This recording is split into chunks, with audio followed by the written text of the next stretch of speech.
y que causaban mucha admiración dentro de las gentes prestantes de Antioquia. La minería genera grandes capitales y posibilita invertirlos en otras actividades económicas. En Antioquia, la minería fue el jalonador de la economía. Los pueblos mineros, como hay esa atracción tan grande de esa gran riqueza, van a traer unas caudales muy grandes de pobladores masculinos. Hacia 1870 a Remedios llegan cada mes cerca de 600 hombres, todos en busca de un golpe de la fortuna, aunque probablemente no logren encontrarla, conforme de los pueblos mineros antioqueños. A finales del siglo XIX, la compañía Frontino and Bolivian Gold Mining Company pagó al gobierno nacional 20 años adelantados de impuestos, ¿sí? Eso a cambio de tener a perpetuidad los terrenos, las explotaciones. Posteriormente donaría parte de esos terrenos para que se asentara el actual municipio de Segovia. Posesión a perpetuidad de las tierras. La explotación intensiva de humanos fue brotando la insatisfacción. Es de esperar como esa extranjera la figura de es una de esas prácticas de resistencia. ¿Qué son los machuqueros? Son gentes que invaden las minas de la compañía y es una práctica que se puede rastrear desde finales del siglo XIX. Al abrigo de la oscuridad, los machuqueros permanecían semanas enteras enterrados en profundos socavones buscando sus propios filones. Después salían, cambiaban su oro, en cuestión de semanas se lo gastaban en mujeres, en trago, en todo este tipo pues, de gastos que uno diría, o que la gente pues, que no está como familiarizada con ese tipo de vida diría que son desordenados, que son desenfrenados, que son libertinos y demás, pero que para ellos hacía parte de su cotidianidad. Pero esa acumulación de capital, ese impulso al comercio y a la agricultura, tendría un precio. Un precio que dejaría una secuela de conflictos. La invasión de las minas extranjeras en Segovia y Remedios por mineros empobrecidos generaría disputas legales y conflictos sociales que acompañarían el auge y la decadencia de grandes compañías extranjeras dedicadas a la extracción del oro en el nordeste de Antioquia. Las guerras de independencia, el fenómeno de la guerra de guerrillas es absolutamente un hecho contundente en la sociedad colombiana. Y es más, hasta la guerra de los 1000 días, los corredores son patéticos, los centrales, por donde se han movido ejércitos y guerra de guerrillas.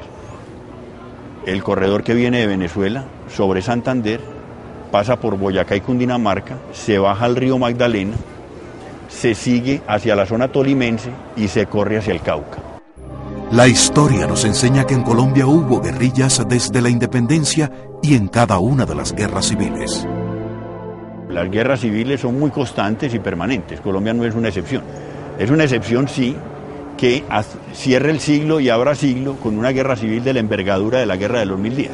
En la Guerra de los 1000 días hubo aproximadamente unas 329 guerrillas liberales y solamente unas pocas guerrillas conservadoras, porque el ejército era un ejército conservador regular y mayoritario.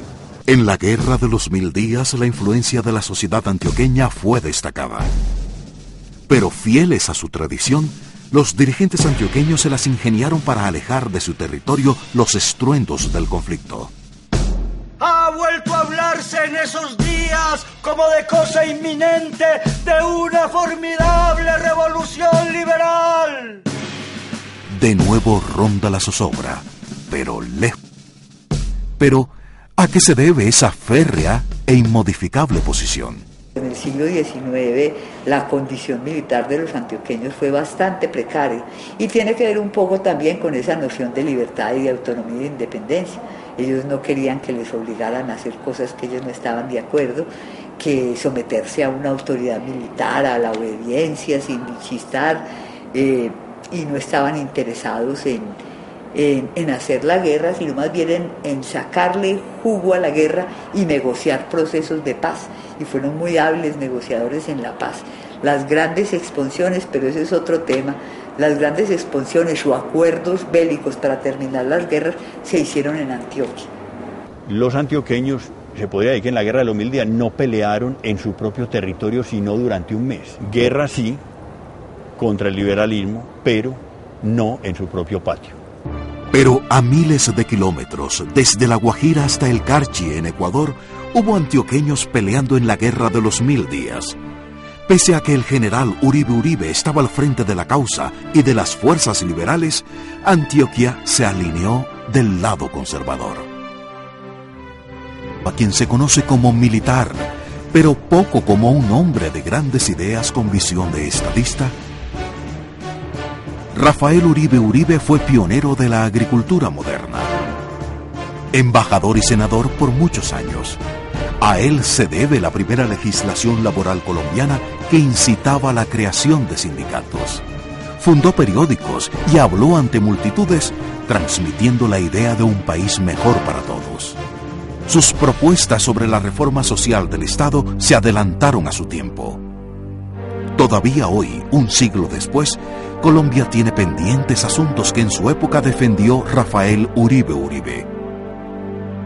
Nació en Caramanta en 1859 y murió asesinado en Bogotá en 1914. Su legado es considerado una carta de navegación a lo largo de todo un siglo para hacer de Colombia un Estado social de derecho. Declina el siglo XIX. Europa y con ella casi todo el mundo celebran y disfrutan las maravillas del progreso. La electricidad, la fotografía, el cinematógrafo, la radio, el teléfono, el automóvil y el avión cambiarían para siempre para celebraciones. La patria está sumida en un pavoroso conflicto, la guerra de los 1000 días. Sí, el inicio del siglo XX en la historia de Colombia es catastrófico, porque se está en guerra. La guerra termina en 1902 y es la guerra más mortífera de la historia de Colombia. Se calcula que unos 100.000 muertos. Y en ese momento la población de Colombia sería más o menos 3.700.000 habitantes. Entonces, imagínate. Sin embargo, en medio de la oscuridad de la guerra, una luz de esperanza empezaba a iluminar el nuevo siglo.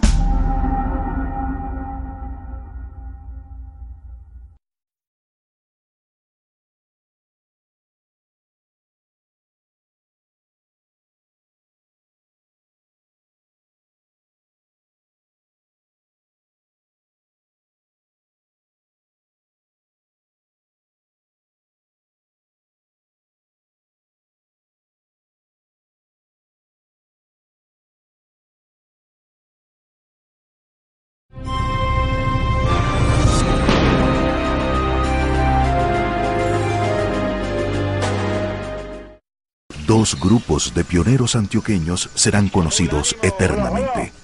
Uno, un contingente anónimo que, impulsado inicialmente por la necesidad de Tiertro, un grupo de hombres ilustres con encumbrados ideales y la visión de traspasar montañas. Enfrentados a esta intrincada geografía, partieron en busca de lo que durante siglos pareció imposible: abrir el camino al progreso y la prosperidad de Antioquia.